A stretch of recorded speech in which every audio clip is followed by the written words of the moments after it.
Hair cut আমরা মানি না, hair cut মানব না, নিজে আত্মহত্যা করব। বিগত 17 বছর, এরপরে ইউনূস সরকারের 2 বছর, টোটাল ব্যাংক খাতের অবস্থা খুবই গড়মড়।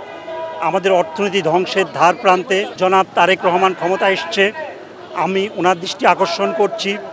আমি ওনার মায়ের বাড়ি অর্থাৎ আমার বাড়ি নোয়াখালীতে, আমরা রক্তের সাথে বিএনপির সাথে জড়িত। আমাদের বিশ্বাস, আমরা আমাদের এই চৈত্রের রৌদ্রে দাঁড়িয়ে ওনার কাছে একটা দাবি করেছি, যে ছোট্ট দাবি, সেটা হলো হেয়ার কাট। আমার প্রধানমন্ত্রী আমাদের আকুল দাবিটুকু মেনে নেবেন। হেয়ার কাট যদি করে, আমরা আমানতকারীরা খালি হাতে ফেরত যাব।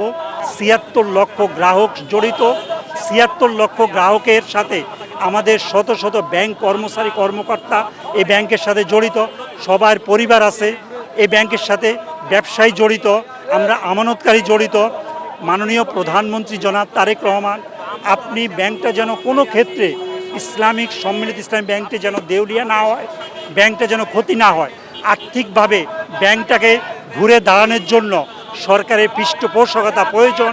আমি মাননীয় অর্থমন্ত্রী, মাননীয় গভর্নর, আমি এক্সিম ব্যাংকের হেড অফিসে আসছি, শকতুজ্জামান, আপনি দ্রুত হেয়ার কাটটা বাতিল করুন।